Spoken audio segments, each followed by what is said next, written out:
मसीह यस्सु के कादर अजीम नाम में आप सबकी सलामती हो। मैं आप सबको हमारे हर रोज की बाइबल रीडिंग के प्रोग्राम में खुशामदीद कहती हूँ।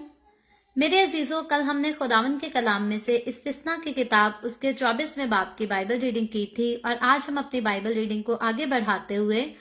खुदावंद के कलाम में से इस्तिस्ना की किताब बुक ऑफ ड्यूट्रॉनमी उसका 25वां बाब और उसकी पहली आयत से लेकर बाब के आखिर तक खुदावंद के कलाम को पढ़ेंगे। और इससे पहले मैं खुदावंद के कलाम को पढ़ना शुरू करूं, आप सबसे गुजारिश करती हूं कि आप जितने मेरे साथ ऑनलाइन आ चुके हैं इस वीडियो को जरूर अपनी वॉल पर और दूसरे ग्रुप्स में शेयर करें ताकि मजीद लोग हमें खुदावंद का कलाम सुनने के लिए ज्वाइन कर सकें। कल कुछ लोगों ने रिक्वेस्ट की थी, मैं आज की रीडिंग को शुरू करने से पहले बताना चाहती हूँ। कल कुछ लोगों की रिक्वेस्ट ये थी कि रोजे शुरू हो चुके हैं और रोजों के ताल्लुक से जो है वो बात की जाए। मैं आपको बताना ये चाहती हूँ कि पहले जो है हाल ही में ऐसा होता था कि जब भी ईस्टर का इवेंट था या क्रिसमस का इवेंट होता था तो हम अपनी बाइबल रीडिंग जो तरतीब से कर रहे होते थे उन सेशंस को स्किप करके जो है वो उस त्यौहार के मुताबिक हम जो है खुदावंद के कलाम को सीखा करते थे। लेकिन अब हम इस्तिस्ना के ऑलरेडी जो है वो चैप्टर 25 तक पहुंच चुके हैं। मुझे नहीं लगता कि हमें ये सेशन जो है इसको स्किप करके रोजों के बारे में सीखना चाहिए, बल्कि खुदावंद से मैंने दुआ भी की है और हमारा इरादा ये है कि हम अपने डेली बाइबल रीडिंग की एपिसोड के अलावा जो है पाकिस्तान के शाम के वक्त में जो है वो फ्यूचर में चलकर खुदा ने चाहा तो 2-3 दिन के फासले के बाद जो है हम रोजों के बारे में सीखा करेंगे, लेकिन वो पाकिस्तान के शाम के वक्त सीखा करेंगे। ये हमारा जो डेली बाइबल रीडिंग के टाइम का प्रोग्राम है इसमें हम इस्तिस्ना की रीडिंग को जो है वो कंटिन्यू रखेंगे, क्योंकि इसके बाद हमें आगे चल के यशवा की किताब को भी पढ़ना है। इसलिए हम इसी को जारी रखेंगे। वक्त जाया किए बगैर अपनी बाइबल मुकद्दस को जरूर मेरे साथ खोलें और निकालें। इस्तिस्ना की किताब उसका 25वां बाब उसकी पहली आयत से यूं लिखा है, अगर लोगों में किसी तरह का झगड़ा हो और वो अदालत में आए ताकि काजी उनका इंसाफ करें तो वो सादिक को बेगुनाह ठहराएं और शरीर पर फतवा दें, और अगर वो शरीर पिटने के लायक निकले तो काजी उसे जमीन पर लिटवा कर अपनी आंखों के सामने उसकी शरारत के मुताबिक उसे गिन गिन कर कोड़े लगवाएं। वो उसे 40 कोड़े लगाएं, इससे ज्यादा ना मारे, ता ना हो के इससे ज्यादा कोड़े लगाने से तेरा भाई तुझको हकीर मालूम देने लगे। तू दाएं में चलते हुए बैल का मुंह ना बांधना। अगर कई भाई मिलकर साथ रहते हों और एक उनमें से बे औलाद मर जाए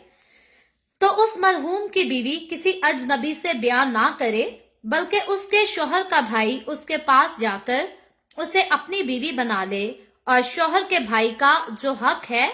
वो उसके साथ अदा करे, और उस औरत के जो पहला बच्चा हो वो इस आदमी के मरहूम भाई के नाम का कहलाए, ताकि उसका नाम इसराइल में से मिट ना जाए। और अगर वो आदमी अपनी भाउज से ब्याह करना ना चाहे तो उसकी भाउज फाटक पर बुजुर्गों के पास जाए और कहे, मेरा देवर इसराइल में अपने भाई का नाम बहाल रखने से इनकार करता है और मेरे साथ देवर का हक अदा करना नहीं चाहता, तब उसके शहर के बुजुर्ग उस आदमी को बुलवाकर उसे समझाएं, और अगर वो अपनी बात पर कायम रहे और कहे कि मुझको उससे ब्याह करना मंजूर नहीं, तो उसकी भाउज बुजुर्गों के सामने उसके पास जाकर उसके पांव से जूती उतारे और उसके मुंह पर थूक दे और ये कहे कि जो आदमी अपने भाई का घर आबाद ना करे उससे ऐसा ही किया जाएगा। तब इसराइलियों में उसका नाम ये पड़ जाएगा कि ये उस शख्स का घर है जिसकी जूती उतारी गई थी। जब दो शख्स आपस में लड़ते हों और एक की बीवी पास जाकर अपने शौहर को उस आदमी के हाथ से छुड़ाने के लिए जो उसे मारता हो अपना हाथ बढ़ाए और उसकी शर्मगाह को पकड़ ले, तो तू उसका हाथ काट डालना और जरा तरस ना खाना। तू अपने थैले में तरह तरह के छोटे और बड़े बाट ना रखना। तू अपने घर में तरह तरह के छोटे और बड़े पैमाने भी ना रखना। तेरा बाट पूरा और तेरा ठीक और तेरा पैमाना भी पूरा और ठीक हो, ताकि उस मुल्क में जिससे खुदावन तेरा खुदा तुझको देता है तेरी उम्र दराज हो, इसलिए कि वो सब जो ऐसे ऐसे फरेब के काम करते हैं खुदावन तेरे खुदा के नजदीक मकरूह हैं। याद रखना कि जब तुम मिस्र से निकल कर आ रहे थे तो रास्ता में अमालिकियों ने तेरे साथ क्या किया, क्योंकि वो रास्ता में तेरे मुकाबिल आए, गो तू थका मांदा था, तो भी उन्होंने उनको जो कमजोर और सबसे पीछे थे मारा और उनको खुदा का खौफ ना आया। इसलिए जब खुदावन तेरा खुदा उस मुल्क में जिसे खुदावन तेरा खुदा मिरास के तौर पर तुझको कब्जा करने को देता है, तेरे सब दुश्मनों से जो आस पास हैं तुझको राहत बख्शे,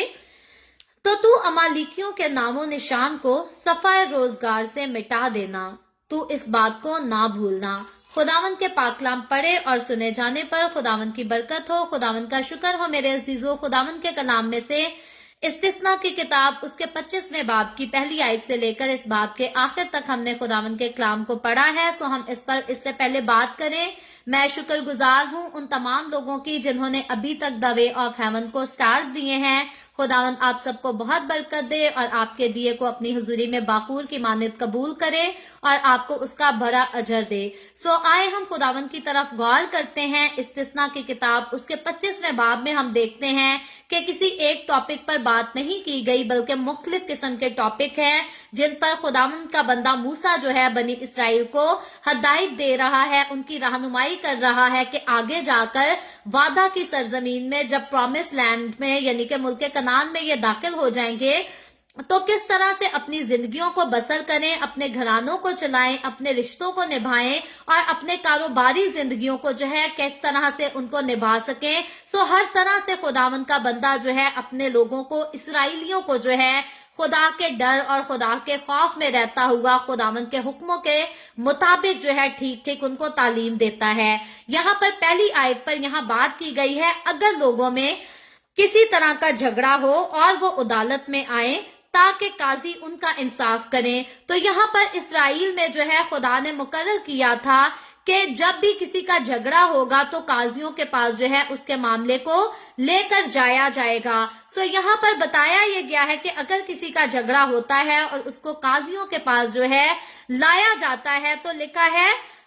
काजी उनका इंसाफ करें तो वो सादिक को बेगुनाह ठहराएं और शरीर पर फतवा दें। खुदा ने काजियों को अगर बड़ी जिम्मेदारी दी थी कि इंसाफ करना है तो खुदा ने उनको तालीम भी दी थी कि जो इंसाफ करना है वो तरफदारी के साथ नहीं बल्कि रास्ते के साथ, क्योंकि खुदा की जात की तरफ अगर हम देखते हैं, गौर करते हैं तो खुदा जो है वो जितने फैसले करता है वो रास्ते के साथ करता है। खुदा अगर किसी की अदालत करता है तो वो भी रास्ते के साथ करता है और इसीलिए खुदा ने अपनी कौम में जिन लोगों को मुकर्रर किया था कि वो उस कौम के लोगों के फैसला किया करेंगे, उनके मामलात को जो है वो सुलझाया करेंगे, उनके साथ निपटा करेंगे, खुदा ने उनको भी तालीम दी थी कि वो सादिक को तो जो है वो बेगुनाह ठहराएं, यानी कि जिसने कोई कसूर नहीं किया जबरदस्ती ना तो उस पर इल्जाम लगाया जाए और ना जबरदस्ती उस पर कोई कसूर डाला जाए, लेकिन वो शरीर जो कि अपनी शरारत की वजह से जो है वो फंस जाता है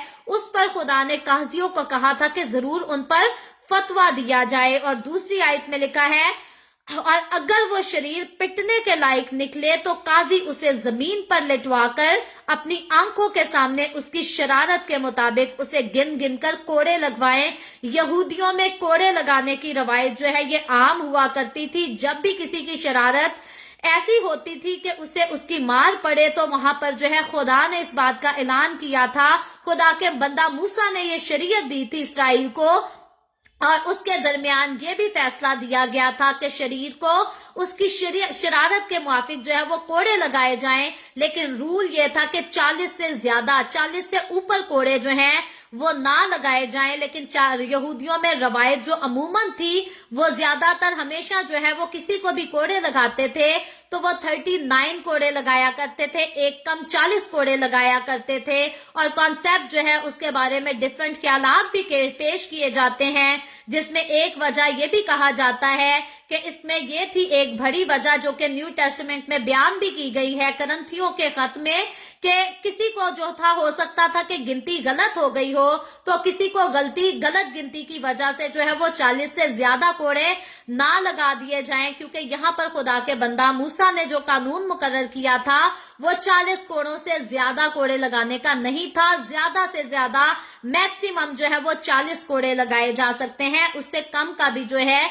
वो हुक्म जारी किया जा सकता है। लेकिन 39 पर इसलिए एंड कर दिया जाता था कि गलती से किसी को 40 से ज्यादा जो है वो गलत गिनती की वजह से कोड़े ना लग जाएं। मेरे और आपके हमारे खुदावन यस्सु को भी हम देखते हैं जब कोड़े लगाए गए तो यहूदियों की रवायत के मुताबिक जो है वो 1 कम 40 यानी कि 39 कोड़े मारे गए थे। तो आगे चलकर देखते हैं चौथी आयत में एक नई बात की गई है। लिखा है, तू दाएं में चलते हुए बैल का मुंह ना बांधना। इसका मतलब कि बैल जो है उसको सफर के दौरान तू खाने से जो है वो मना ना करना। उस तेरे जो मवेशी हैं उनको तू अपने कारोबार के दौरान, अपने सफर के दौरान जो है खाने पीने से उनको रोक टोक ना करना, उनका ख्याल रखना। आगे चलकर 5वीं आयत की तरफ आए तो नई बात लिखी है। लिखा है, अगर कई भाई मिलकर साथ रहते हों, यहाँ पर जो है वो ज्वाइंट फैमिली का जिक्र किया गया है, ज्वाइंट फैमिली की बात की गई है। और लिखा है, और एक उनमें से बे औलाद मर जाए, यानी कि एक भाई की शादी हुई है और इससे पहले कि उसकी औलाद हो, उसका इंतकाल हो जाए, उसकी डेथ हो जाए, तो लिखा है उस मरहूम की बीवी किसी अजनबी से ब्याह ना करे, यानी कि किसी आउटसाइडेड मर्द से जो है वो ब्याह ना करे, शादी ना करे, क्योंकि हर औरत को जायज था कि जब उसकी शौहर की डेथ हो जाती है तो उसके बाद वो दूसरी शादी कर सकती है। न्यू टेस्टामेंट में भी जो है वो औरत के शौहर के मर जाने के बाद, वफात पा जाने के बाद जो है औरत को दूसरी शादी की इजाजत दी गई है। और न्यू टेस्टामेंट को जब मैं और आप तफसील के साथ सीख रहे थे तो हमने ये भी सीखा था कि 60 साल से कम उम्र की जितनी औरतें बेवा हो जाती हैं, जिनके शौहर वफात पा जाते हैं, उनको बेवा औरतों में ना गिना जाए, बल्कि जरूर है कि उनकी शादी करवाकर उनका दोबारा से घर बसाया जाए और उनकी नई जिंदगी को, उनके घराने को जो है शुरू किया जाए। ये न्यू टेस्टामेंट में भी जो है वो तालीम दी गई है कि 60 साल की उम्र से कम जो औरत है, अगर उसका शौहर वफात पा जाता है तो जरूर वो शादी करे और अपना नया घर बसाए। तो पुराने अहद की कलीसिया में भी इसी बात की इजाजत दी गई थी कि जिस औरत का शौहर वफात पा जाता है, मर जाता है, वो दूसरी शादी कर सकती है, लेकिन अगर उसके घर पे उसके देवर कवारे हैं तो फिर उसके लिए लाजिम था कि वो अपने कवारे अनमैरिड देवर के साथ जो है शादी करेगी, किसी बाहर बेगाना आदमी के साथ जाकर शादी नहीं करेगी। लेकिन यहाँ पर हम देखते हैं कि अगर अचानक जो है किसी के शौहर की डेथ हो जाती थी, फिर ऐसा नहीं था कि भाभी को देवर से मोहब्बत हो जाए और अपने शौहर को जानबूझकर मार दे, जैसा कई बार ऐसे फैमिलीज में हादसात भी हो जाते हैं, तो जानबूझकर अपने शौहर को मारकर अपने देवर के साथ शादी कर ले, इस किस्म की इजाजत नहीं दी गई थी। बल्कि हादसाती तौर पर अगर किसी का शौहर मर जाता है तो वो अपने कवारे देवर के साथ जो है शादी कर सकती थी। और ये कानून इस तरह से सख्ती से देवर को पाबंद भी करता था कि उसने इस कानून की जो है वो ताबेदारी करके वाकई अपने भाई के हक को अदा करना होगा और अपनी भाउज से, अपनी भाभी से जो है शादी करना होगी। और यहाँ पर भाभी को इस कदर आजादी थी कि अगर देवर कहता है कि मैं शादी नहीं करूंगा अपने भाई की वफात के बाद अपनी भाभी के साथ, तो उसकी भाभी के पास ये राइट भी था कि वो बड़े बुजुर्गों के पास जा सकती है और वहां से भी अपना हक जो है वो मान सकती है। और अगर बड़ों बुजुर्गों के समझाने के बाद भी देवर इनकार कर जाता है भाभी के साथ शादी करने से, तो यहाँ पर कहा गया था कि उसकी सजा जो है वो बेइज्जती और बदनामी होगी, यानी कि वो आदमी जो कि खुदा के बनाए हुए इन कानूनों पर अमल नहीं करेगा, उनकी ताबेदारी नहीं करेगा, तो वो आदमी बेइज्जती और बदनामी के लायक होगा। यहाँ पर खास वजह इसीलिए एक औरत को उसके देवर के साथ शादी करने के लिए कहा गया था ताकि उसके शौहर की नस्ल को, उसके शौहर के नाम को जो है वो दुनिया में कायम रखा जा सके। इसीलिए रवायत ये थी कि उस औरत के देवर के साथ जो उसका पहला बच्चा पैदा होगा वो उसके पहले शौहर के नाम पर होगा और दूसरे जो बाकी बाद में बच्चे पैदा होंगे वो उसके अपने शौहर के, यानी कि दूसरे शौहर के नाम से कहलाएंगे। रवायत इसीलिए थी ताकि उसका शौहर जो मर गया है उसका नाम इसराइल में जो है वो कायम रखा जा सके। आगे चलकर जब हम 11वीं आयत की तरफ आते हैं तो लिखा है, जब दो शख्स आपस में लड़ते हों और एक की बीवी पास जाकर अपने शौहर को उस आदमी के हाथ से छुड़ाने के लिए जो उसे मारता हो अपना हाथ बढ़ाए, और फिर आगे चलकर लिखा है कि वो औरत जो है आगे तो बढ़े लड़ाई छुड़वाने के लिए, अपने शौहर को बचाने के लिए, लेकिन दूसरे आदमी के साथ जो है वो गलत हरकत करना चाहे, मौके का नाजायज फायदा उठाकर शर्मनाक हरकत करना चाहे, तो ऐसी औरत का हाथ लिखा था कि उसी टाइम जो है वो काट डाला जाए बगैर उस पर तरस खाए। खुदावन का कलाम जो है वो किसी किस्म की बेहूदगी को जो है ना तो औरत के लिए इजाजत देता है ना मर्द के लिए। कोई भी औरत भी अगर कोई बेहुदा काम करती है तो यहाँ पर कानून ये था कि उसी टाइम जो है उसका हाथ काट डाला जाए। सो मैं और आप हम कभी भी ये ना समझें कि नए अहद की कलीसिया का तो कफारा दिया जा चुका है और नए अहद की कलीसिया के लोगों को ऐसे काम जो है वो अलाउ कर दिए गए हैं, उनके ऐसे गुनाहों की बख्शिश हो गई है। याद रखें, अगर हम मसीह के बदन का हिस्सा है, मसीह की कलीसिया का हिस्सा है, और फिर हम इस तरह के बेहुदा कामों में अपने आप को इन्वॉल्व कर दें, तो हम भी इसी लायक है कि हम मसीह की कलीसिया से जो है वो काट डाले जाए, मसीह के बदन का हिस्सा ना कहलाएं, क्योंकि खुदावंद का कलाम बताता है कि मुझे और आपको बेहुदा हरकतें, बेहुदा बातें और बेहुदा काम कभी भी जेब नहीं देते, क्योंकि अगर हम ऐसा करते हैं तो हम मसीह के बदन के खिलाफ जो है वो काम करते हैं और मसीह के बदन पर दाग भी लगाते हैं। सो मुझे और आपको मसीह के बदन का हिस्सा होते हुए कभी भी ना तो अपने कामों से, ना अपनी बातों से और ना अपनी दूसरी जो है एक्टिविटीज की वजह से कभी भी मसीह के बदन को दागदार नहीं करना। आगे चलकर हम देखें 13वीं आयत से लिखा है, तू अपने थैले में तरह तरह के छोटे और बड़े बाट ना रखना, तू अपने घर में तरह तरह के छोटे और बड़े पैमाने भी ना रखना, तेरा बाट पूरा और ठीक और तेरा पैमाना भी पूरा और ठीक हो, ताकि उस मुल्क में जिसे खुदावन तेरा खुदा तुझको देता है तेरी उम्र दराज हो। अब किसी भी तरह के काम में खुदा ने जो है इसराइल को पाबंद किया था, यहूदियों को पाबंद किया गया था कि वो सारी चीजें जो तुम्हें जो है वो आजमाइश में डाल सकती हैं उनको अपने पास ना रखना। यानी कि अगर कोई तरह तरह का बाट रखेगा तो फिर वो कारोबार के दौरान, अपने बिजनेस के दौरान जो है आजमाइश में पड़ सकता है। हो सकता है कि वो गलत बाट पे जो है चीज को तोल कर देना शुरू कर दे। तो खुदा ने अपने लोगों को, अपनी कौम के लोगों को कहा ये था, तालीम ये दी थी कि वो चीजें, वो बातें, वो काम जो तुम्हें आजमाइश में डाल सकते हैं उनको अपने से दूर रखना, अपने घर के अंदर भी ना आने देना, अपनी जिंदगी में भी ना आने देना। और ये मैं और आप आज हमें भी सीखना चाहिए कि वो सारी बातें, वो सारी चीजें या वो सारी एक्टिविटीज जो मुझे और आपको आजमाइश में डाल सकती हैं, जरूर है कि हम उनको अपनी जिंदगी और अपने घरानों से, अपने कारोबार से, हर तरह से अपने आप से जो है उनको दूर ही रखें। और अगर ऐसा करेंगे तो इसराइलियों को कहा गया था ताकि तेरी उम्र जो है जमीन पर दराज हो। तो मैं और आप, हम जो है अगर ऐसा करेंगे तो सिर्फ उम्र दराजी का वादा ही नहीं है, बल्कि मसीहों के साथ एक और खूबसूरत वादा है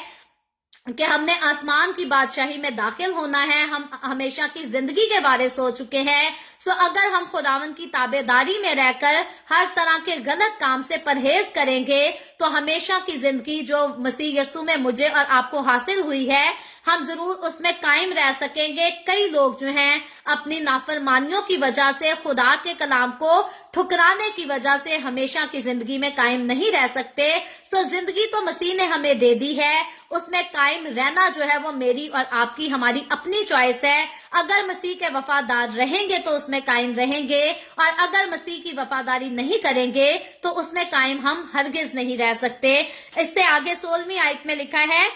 इसलिए कि वो सब जो ऐसे ऐसे फरेब के काम करते हैं खुदावन तेरे खुदा के नजदीक मकरूह है, यानी कि हराम है, मलाउनी वाले काम है। तो खुदावन जो है वो कभी भी चीटिंग को पसंद नहीं करता, खुदावन कभी भी दगाबाजियों को पसंद नहीं करता। और वो सारे लोग जो खुदा का नाम भी लेते हैं, खुदा के कहलाते भी हैं और दगाबाजियां भी करते हैं, खुदा के नजदीक वो मकरूह काम करते हैं और ऐसे लोगों को मलाऊन कहा गया है, लानती कहा गया है। सो मैं और आप देखते हैं कि यीशु ने अपना खून बहाकर मुझे और आपको लानत से आजाद किया है और अब हम लानत से आजाद हो चुके हैं। तो बार बार मेरे नजदीक मुझे नहीं लगता कि हमें ऐसे काम करने चाहिए जिनकी वजह से फिर से हमारे नाम जो है वो लानतियों की लिस्ट में आना शुरू हो जाए और हम बरकत के वारिस कहलाने की बजाय जो है वो लानती कहलाना शुरू कर दें। सो जरूर है कि ना हम फरेब किसी को दें और ना फरेब में उलझाएं, बल्कि हर एक के साथ नेकी करें।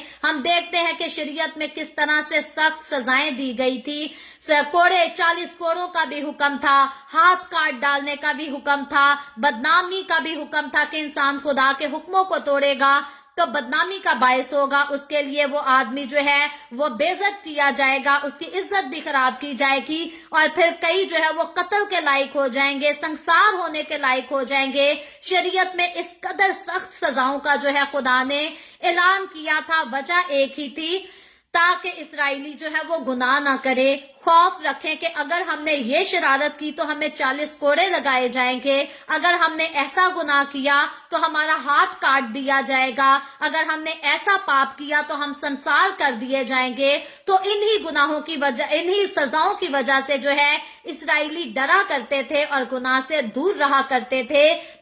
सो मैं और आप, हम अपने माशरे में, अपने दौर में ऐसी सजाओं को नहीं देखते, लेकिन याद रखें अगर हमें फजल के दौर में मसीह ने भेजा है तो खुदा ने हमें बड़ी जिम्मेदारी देकर भेजा है और जिम्मेदारी ये है कि वो जिंदगी का कलाम जो हमने सीखा है उसकी वफादारी करें और फिर जब हम उस जिंदगी के कलाम की वफादारी करेंगे तो वो कलाम हम दूसरों के पास लेकर जाएंगे, फिर हमारे वसीला से दूसरे भी उस जिंदगी के कलाम को जब सुनेंगे, सीखेंगे तो वो भी हमारी तरह से नजात पाएंगे। सो हम शरीयत के दौर के नहीं जिनको बहुत सारी सजाएं सुनाकर डराया जाए कि डर के मारे गुनाह ना करें। हम फजल के दौर के लोग हैं जिनको खुदा ने बरकतें ही बरकतें दिखाकर जो है इनकरेज किया है कि मेरे हुक्मों पर अमल करो, ताकि हम उन बरकतों को खुदावन के हुक्मों पर जो है अमल करके हासिल कर सकें। सो हमें डराया नहीं जाता, बल्कि हमें उम्मीद दी गई है कि अगर ईमान लाएंगे तो नजात पाएंगे और अगर हम खुदावन के हुक्मों पर कायम रहेंगे तो फिर आसमान की बादशाही में दाखिल किए जाएंगे। सो जरूर है कि हम खुदा के डर और खौफ को माने और अब्दी जिंदगी में वाकई हम दाखिल हो भी सकें, आसमान की बादशाही में दाखिल हो सकें। आगे चलकर 17वीं आयत की तरफ आए तो एक नए टॉपिक पर बात की गई है। लिखा है,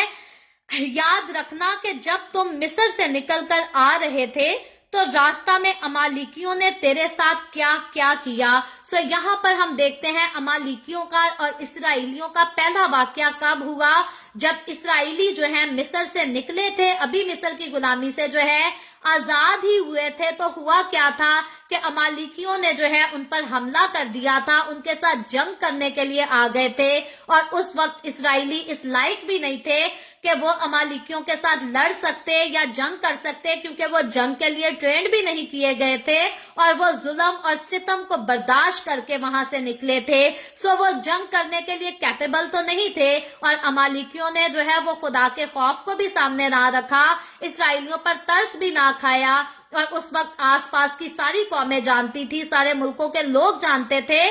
कि इसराइली मिस्र से निकले हैं तो अपने खुदा के हजूर कुर्बानियां चढ़ाने के लिए, खुदा की इबादत के लिए निकले हैं। तो इस बात का भी अमालिकियों ने लिहाज ना लिया और इसराइलियों पर हमला कर दिया। खुदा कहता है कि इस वाक्य को जो है वो भूल ना जाना, बल्कि याद रखना कि अमालिकियों ने तुम्हारे साथ क्या किया था। और खुदा यहाँ पर इनको कहता है इसराइलियों को कि जब अपनी मंजिल में पहुंच जाओ, जब मुल्क कनान में दाखिल हो जाओ, वहां पर सेटल हो जाओ,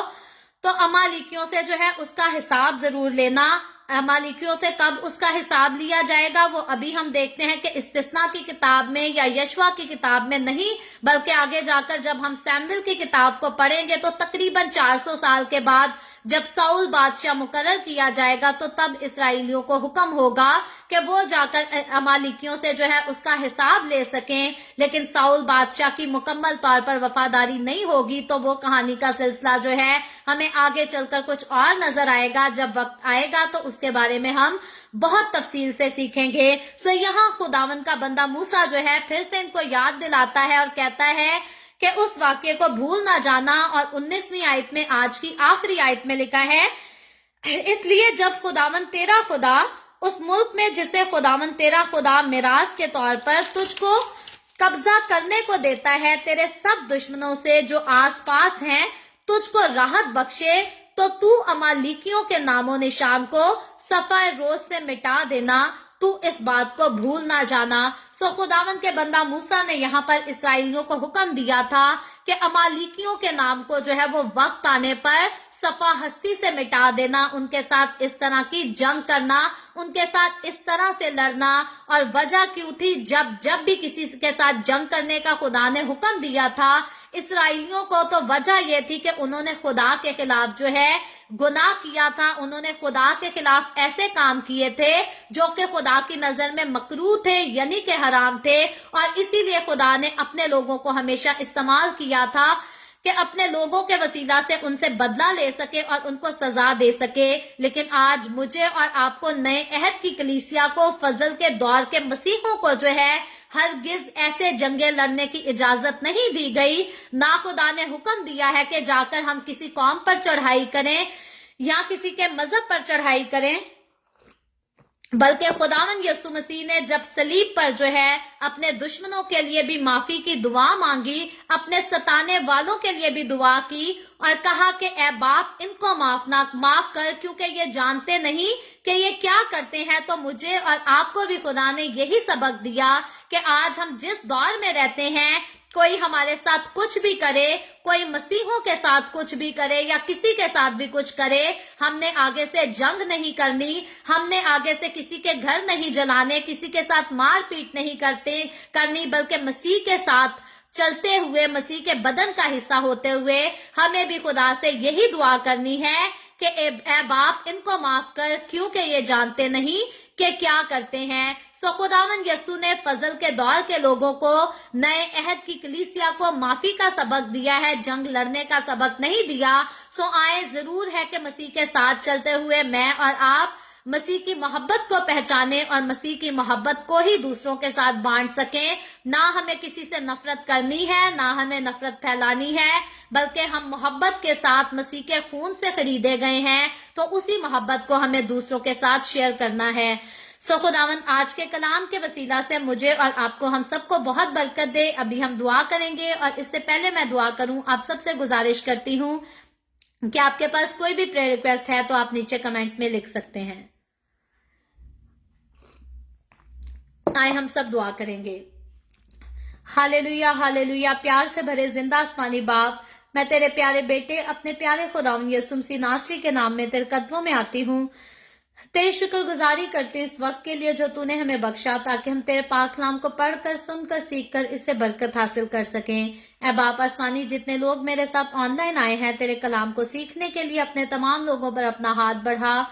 अपने लोगों को छू और बड़ी कसरत से बरकत दे। ऐ बाप आसमानी, जितने लोगों ने द वे ऑफ हेवन को स्टार्स दिए हैं, अपने तमाम लोगों के दिए को अपनी हुजूरी में बाखूर की मानित कबूल कर और इसका बहुत बड़ा अजर दे, ताकि तेरे लोग तेरी हुजूरी में आगे बढ़ते जाएं और तेरे लोगों को कभी किसी चीज की कोई कमी भी ना होने पाए। इसी तरह ऐ बाप आसमानी,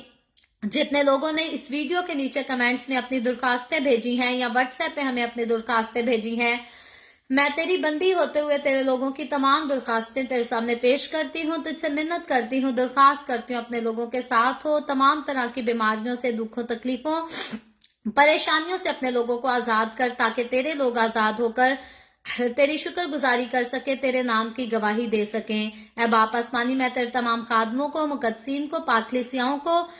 परस्तारों को तेरी हुजूरी में याद करती हूँ। हर एक पर अपना हाथ बढ़ा, सबको बरकत दे, अपनी पनाह में लिए रख, अपने जलाल, अपनी गवाही के लिए और ज्यादा सबको कसरत से इस्तेमाल कर। मुझ पर अपना हाथ बढ़ा, the way of haven Facebook page पर, सारी मिनिस्ट्री पर अपना हाथ बढ़ा, अपने जलाल के लिए, रूहों की नजात के लिए और ज्यादा कसरत से इस्तेमाल कर। बनी इसराइल पर तेरी बरकत, तेरी सलामती हो और हम सब पर भी तेरी बरकत और सलामती हमेशा होती रहे। मसीह यीशु के नाम में ये दुआ मांगती हूँ, आमीन।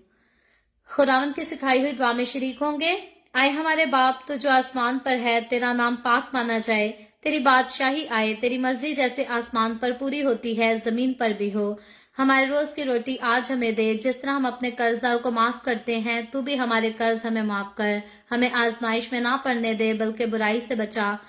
क्योंकि बादशाही, कुदरत और जलाल हमेशा तेरे ही हैं। आमीन आमीन। खुदावंद आप सबके साथ हो, आप सबको बहुत बरकत दे। मेरे साथ हर रोज ऑनलाइन आकर खुदावंद के कलाम को सुनने के लिए आप सबका बहुत ज्यादा शुक्रिया। इस्लाम को जगह जगह शेयर करते रहें ताकि हम सबके वसीला से अंजील की मनाती कसरत से हो सके। सो कल फिर खुदावंद ने चाहा तो इसी तरह the way of haven Facebook page पर ऑनलाइन आकर हम खुदावंद के कलाम को सीखेंगे। पाकिस्तान के सुबह 7 बजे, इंडिया के सुबह 7:30 बजे और कनाडा टोरंटो टाइम के मुताबिक रात को 9 बजे। आप जरूर खुद भी आएं, दूसरों को भी दावत दें ताकि मजीद लोग हमें खुदावंद का कलाम सुनने के लिए ज्वाइन करते रहें और खुदावंद की हुजूरी में आगे बढ़ते रहें। और जैसा मैंने वीडियो के शुरू में कहा कि जैसे द वे ऑफ हेवन में हम चाह रहे हैं कि ईस्टर के मुताबिक और रोजों के मुताबिक जो है वो पाकिस्तान और इंडिया के शाम के टाइम जो है वो नए प्रोग्राम का आगाज किया जाए। सो आप दुआ में याद रखें कि खुदावंद जरूर मुमकिन करे कि जिस तरह हम चाहते हैं हम वाकई ही जो है वो रोजों के लिए अच्छे प्रोग्राम का आगाज कर सकें। सो खुदावंद आप सबके साथ हो। आमीन।